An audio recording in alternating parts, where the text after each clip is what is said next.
नमस्कार, भारत 24 में आप सभी दर्शकों का स्वागत है। मैं हूं आपके साथ महिमा सिंह कंवल और आपको इस वक्त की बड़ी खबर बता दें। पीएफआई के खिलाफ एनआईए की बड़ी कार्रवाई जारी है।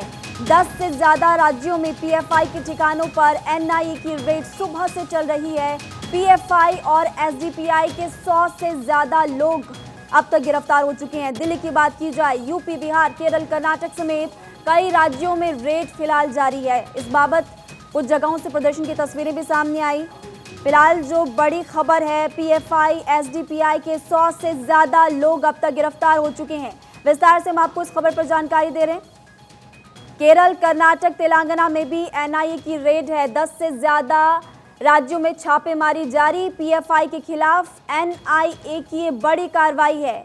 इस वक्त की बड़ी खबर आपको बता दें, दो तस्वीरें हम आपको दिखा रहे हैं। इसी बीच प्रदर्शन पीएफआई के कार्यकर्ताओं की तरफ से किए जा रहे ताबड़तोड़ छापे। 10 से ज्यादा राज्यों में एनआईए का बड़ा एक्शन देखने को मिल रहा है। आतंकी लिंक और फंडिंग पर एनआईए का ये बड़ा छापा, टेरर फंडिंग पर एनआईए का प्रहार देखने को मिल रहा है। दो तस्वीरें फिलहाल आपको दिखा रहे हैं, एनआईए की छापेमारी पहली तस्वीर, और दूसरी तस्वीर आप देखिए, पीएफआई की तरफ से प्रदर्शन किया गया है।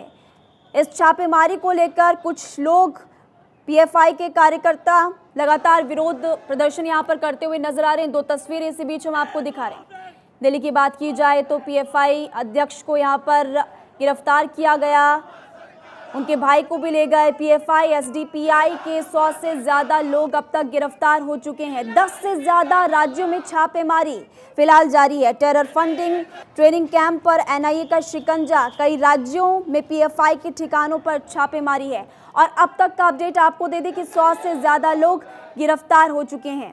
फिलहाल दो तस्वीरें आप देखिए, पुलिस प्रशासन वहां पर मौजूद है। अलग अलग राज्यों में पुलिस प्रशासन का कड़ा पहरा भी देखने को मिल रहा है। एक तरफ जहां एनआईए की छापेमारी 10 से ज्यादा राज्यों में जारी, तो वहीं दूसरी तस्वीर आप देख लीजिए, पीएफआई की तरफ से भी प्रदर्शन इसके विरोध में लगातार देखने को मिल रहा है। दिल्ली की बात की जाए, यूपी, बिहार, केरल, कर्नाटक समेत और भी कई राज्य हैं जहां पर ये रेड फिलहाल जारी है।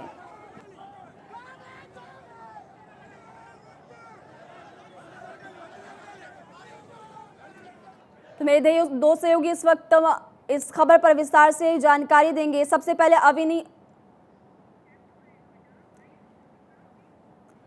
अवनीश मेरे सहयोगी इस खबर पर विस्तार से जानकारी देंगे। अवनीश, वहां की बात की जाए तो अब तक क्या तस्वीरें देखने को मिल रही है, क्या अपडेट अब तक सामने आया?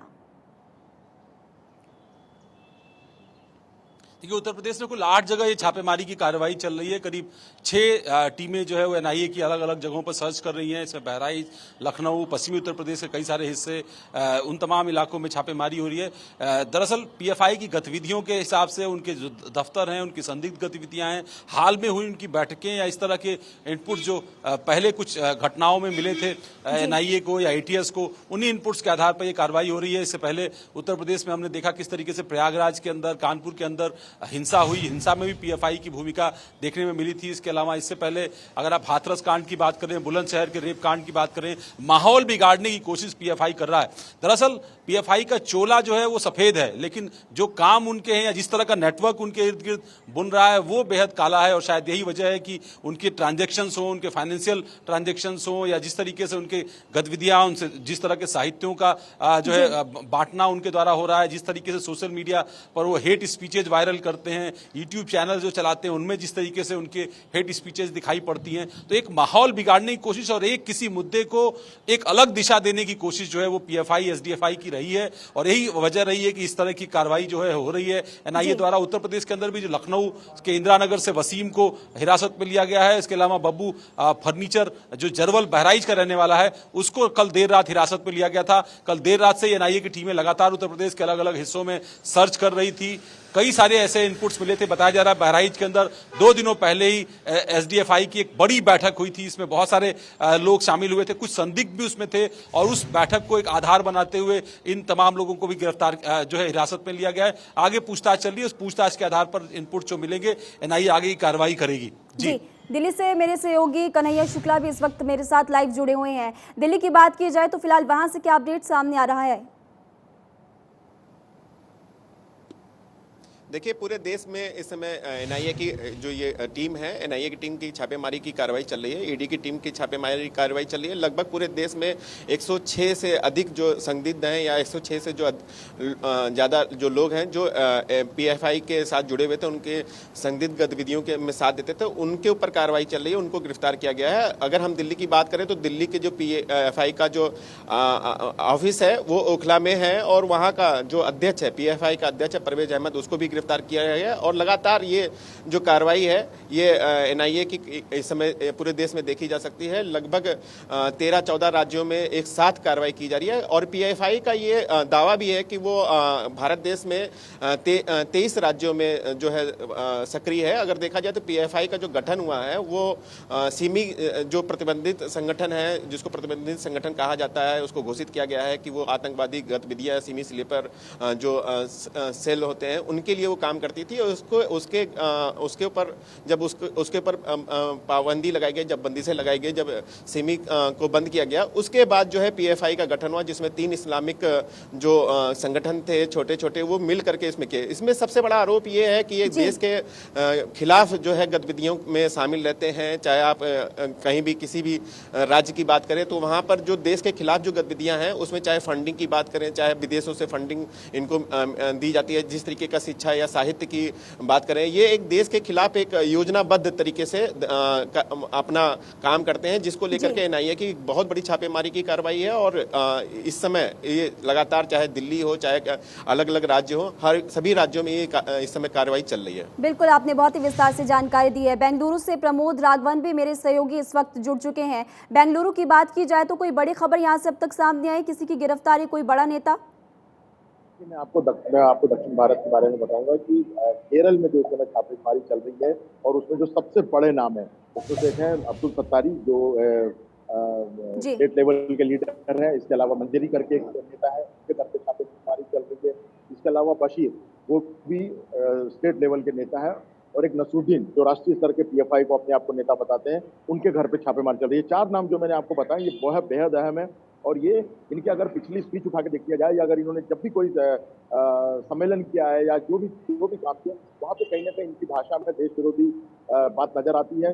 सबसे बड़ी बात है सोशल स्तर पर ये काफी पीएफआई को एक जो बड़ी जानकारी से मैं आपको दे दूं कि एनआईए के पास इस बात के पुख्ता सबूत हैं कि पिछले कुछ महीनों में सोशल मीडिया स्तर पर अलग अलग अकाउंट बनाकर, फेक अकाउंट बनाकर नेटवर्किंग का काम कर रहे थे।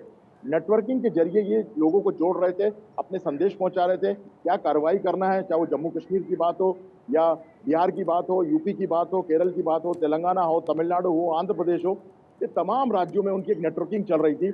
और इसमें कैसे देश का माहौल खराब करना। और सबसे अहम बात बताऊं, एक जानकारी और वो ये है कि वो ऐसी जगह टारगेट कर रहे थे कि जहां पर कोई घटना हो गई हो या कोई ऐसा माहौल खराब करने का मौका मिला जहां पे हिंदू मुस्लिम को आमने सामने लाया जा सके या आर्मी के खिलाफ लाया जा सके। कई चीजें जो जानकारी मिली है जिस पर एनआईए के पास पुख्ता सबूत है और सोशल स्तर पर इस पूरे सबूतों को इकट्ठा करके अभी देश की सबसे बड़ी छापेमारी एनआईए की जो पीएफआई एसडीएफआई पर चल रही है। और मैं आपको बता दूं कुछ जगह पर ईडी भी इन्वॉल्वमेंट है, जरा फंडिंग को लेकर ईडी का भी रोल। जी, आपने बिल्कुल यहाँ पर सही कहा है। लखनऊ एक बार फिर से अपने तमाम दर्शकों को ले चलते, क्योंकि अवनीश विद्यार्थी वहाँ से लगातार बने हुए हैं, अपडेट दे रहे हैं। अवनीश, यहाँ पर एनआईए और इसी के साथ साथ ईडी की छापेमारी, यानी कि आतंक और इसके अलावा फंडिंग पर भी। जी हाँ, बिल्कुल बिल्कुल। और उत्तर प्रदेश से अपडेट ये है कि कुल अब तक 8 लोग जो है वो गिरफ्तार किए गए हैं। 8 लोगों में से 2 मैंने पहले आपको बताया, वसीम इंदिरा नगर लखनऊ से, इसके अलावा बब्बू फर्नीचर जो बहराइच से अरेस्ट हुआ था, इसके अलावा 2 और कार्यकर्ताओं के बारे में जानकारी मिल रही है जिनकी गिरफ्तारी बनारस के जैतपुरा और आदमपुर इलाके से की गई है। तो बनारस में भी ये गिरफ्तारी हुई है। कुल 8 लोग उत्तर प्रदेश से अब तक अरेस्ट हुए हैं। कुल संख्या 106 बताई जा रही है। इसमें कार्रवाई में यूपी एसटीएफ, यूपी एटीएस भी शामिल है, एनआईए भी शामिल है, स्टेट पुलिस की एजेंसियां और यूपी एसटीएफ भी शामिल है। तो अलग अलग एजेंसियों के माध्यम से ये पूरा एक कोऑर्डिनेशन के साथ ये कार्रवाई की जा रही है। टेरर फंडिंग को लेकर के, हेट स्पीचेज को लेकर के, तमाम सारे इलाकों में घटनाओं को बढ़ा करके, आपने देखा कानपुर प्रयागराज की घटना का मैंने उदाहरण दिया, किस तरीके से वहां पर हिंसा भड़काई गई, किस तरीके से माहौल बिगाड़ने की कोशिश हुई। अभी लखीमपुर के अंदर 2 ऐसी बलात्कार की घटनाएं हुई जिसमें हिंदू मुस्लिम का एक पक्ष आता था। ऐसे में उन जगहों पर माहौल बिगाड़ने की कोशिश जो है वो इस तरह की गतिविधियों के माध्यम से कर रहे थे। अभी 2 दिन पहले भी बहराइच के अंदर एक बड़ी बैठक बुलाई गई थी, इसमें एसडीएफआई की इस बैठक में कुछ संदिग्ध शामिल हुए थे। अब तक जिन 8 लोगों की गिरफ्तारी की गई है, इनकी भूमिका बेहद संदिग्ध बताई गई है। ये बताया गया कि इसमें से कुछ लोग पहले सिमी से भी जुड़े रहे, इसमें से कुछ लोग ऐसे थे जो इंडियन मुजाहिदीन के भी स्लीपर सेल के तौर पर काम करते रहे। इंडियन मुजाहिदीन का एक बड़ा नेटवर्क उत्तर प्रदेश के अंदर था, खासतौर पर पूर्वी उत्तर प्रदेश में अगर बात करें तो आजमगढ़ और आसपास का इलाका, पश्चिमी उत्तर प्रदेश में सहारनपुर, मुरादाबाद, मुजफ्फरनगर का इलाका उनके लिए, उनके स्लीपर सेल के लिए एक हब की तरह बन गया था। उन्होंने बहुत बड़ी संख्या में स्लीपर सेल्स बनाए थे।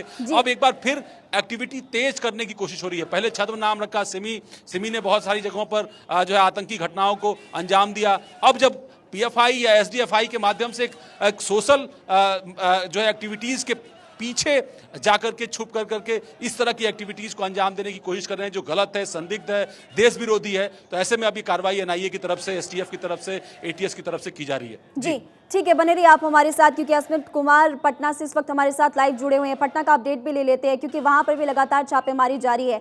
वहां पर किस तरह की तस्वीरें सामने आ रही है?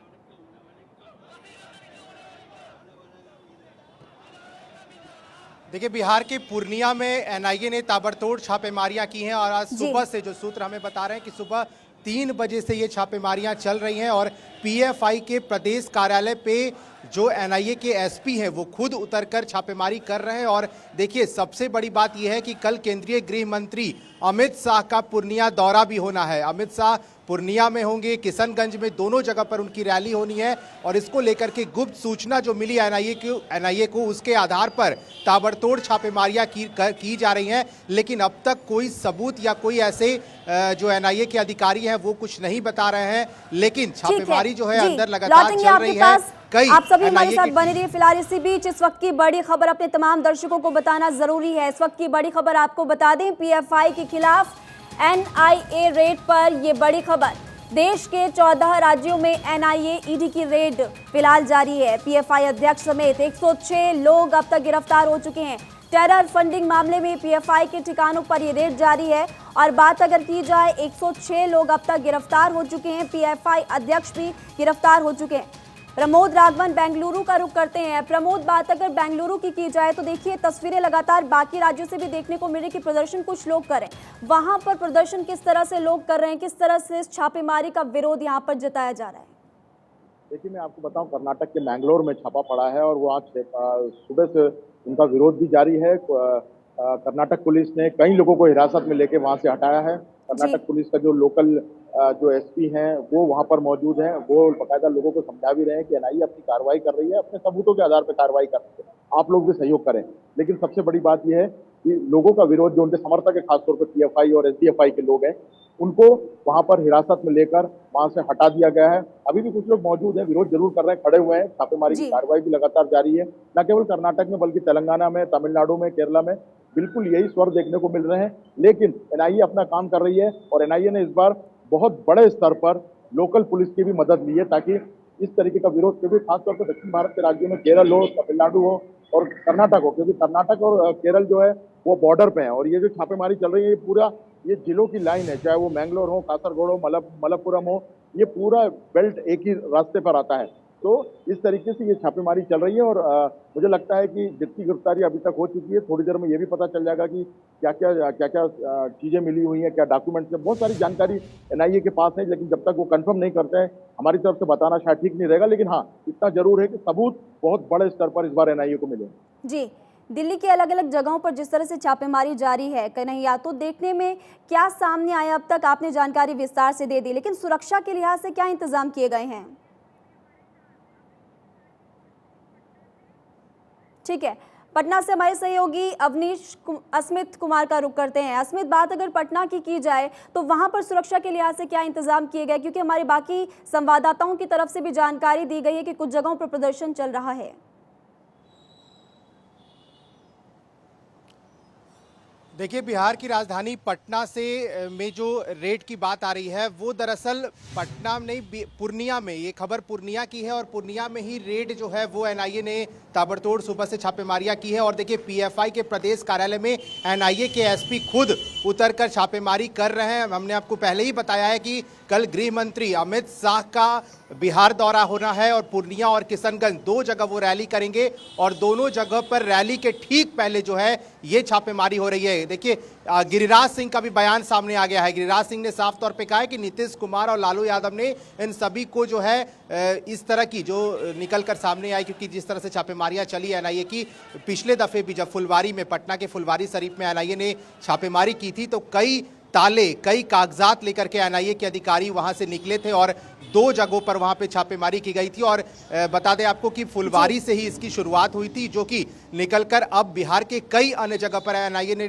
दस्तक दी है और सुबह 3 बजे से ये छापेमारी चल रही है। जैसे ही एनआईए के अधिकारी कुछ बताते हैं तो बड़ा सबूत क्या उनके हाथ लगता है, ये देखने वाली बात होगी जब एनआईए के अधिकारी मीडिया से बात करते हैं। जी ठीक है, आप फिलहाल हमारे साथ बने रहिए। 4 अलग अलग तस्वीरें अपने तमाम दर्शकों को इस वक्त हम दिखा रहे हैं। हिरासत में कुछ प्रदर्शनकारी भी लिए गए। कर्नाटक से बड़ी खबर आपको हम बता रहे हैं, एसडीपीआई के दफ्तर में छापेमारी जहां पर की गई, कुछ लोगों की तरफ से, कार्यकर्ताओं की तरफ से प्रदर्शन भी किया गया। प्रदर्शन की तस्वीरें भी हम दिखा रहे हैं। दूसरी तरफ ग्राफिक्स के जरिए आपको विस्तार से हम जानकारी दे रहे हैं। रुक करेंगे अवनीश विद्यार्थी का। अवनीश, अगर बात की जाए इस छापेमारी को लेकर, देखिए सुबह से छापेमारी फिलहाल जारी है। जैसे जैसे वक्त बीतता जा रहा है लोगों की गिरफ्तारियां भी होती जा रही है। शाम तक अगर बात की जाए या फिर दोपहर तक की अगर बात की जाए तो कुछ बड़ा खुलासा यहां पर हो सकता है। देखिए, बहुत साफ है, एनआईए की पूरी तैयारी थी और एनआईए ईडी की तैयारी इस आधार पर थी कि जो टेरर फंडिंग हो रही थी बीते दिनों, जिस तरीके से वाकई बड़ा रूप ले रहे थे, चाहे हिंसात्मक घटनाएं हुई, चाहे जिस तरीके से माहौल बिगाड़ने की कोशिश हुई, छोटी छोटी घटनाओं को बड़ा बनाने की कोशिश हुई, सोशल मीडिया पर हेट स्पीचेज वायरल की गई, बाकायदा यूट्यूब चैनल्स बनाए गए, बाकायदा एक पूरा तंत्र खड़ा किया गया, एक बाकायदा टूल किट बनाई गई किस तरीके से देश के अंदर का माहौल बिगाड़ा जाए और देश के अलग अलग हिस्सों में माहौल बिगाड़ने वाली घटनाओं को आगे बढ़ाया गया। तो इस तरह की कोशिश कहीं ना कहीं पीएफआई, एसडीएफआई या उनसे जुड़े हुए और संगठनों की थी। बहुत सारे छद्म नाम हैं जिनके नाम से ये सामने दिख रहे हैं। कुछ नाम ऐसे हैं जिनके माध्यम से वो अपनी पॉलिटिकल एक्टिविटी, सोशल एक्टिविटी सामने रखते हैं, लेकिन उसके पीछे जो गतिविधियां हैं, जो इसीलिए जो टेरर फंडिंग का जो पूरा ट्रेल है, जब वो पकड़ में आता है तब पता चलता है कि इस संगठन से जुड़े हुए लोग किस तरीके से संदिग्ध गतिविधियों में जारी हैं। आपको याद होगा जब सिमी का गठन हुआ था तब भी बार बार ये बात होती थी कि इनकी एक्टिविटी जो है वो किस तरीके की है और किस तरीके से उन्होंने जो है पूरा एक टेरर नेटवर्क खड़ा किया समूचे उत्तर भारत में, बिहार में, उत्तर प्रदेश में, उत्तर भारत के दूसरे अन्य राज्यों में भी, मध्य प्रदेश के अंदर बहुत सारी गतिविधियों को भी अंजाम दिया। बाद में जब बैन लगा, बहुत सारे लोगों की गिरफ्तारी हुई, कार्रवाई हुई, तब जाकर के सिमी का नेटवर्क जो है वो खत्म हुआ। ठीक उसी तरीके से उसके बाद इंडियन मुजाहिदीन ने जिस तरीके से अपनी एक्टिविटीज बढ़ाई, उसको भी खत्म करने में काफी वक्त लगा और कई सारे आतंकी घटनाओं को अंजाम दिया गया। इसी बीच जो ये छोटी छोटी घटनाएं हुई, हिंसा की जो घटनाएं, छोटी घटनाएं थी, जहां मामूली कहासुनी के बाद, मामूली मारपीट के बाद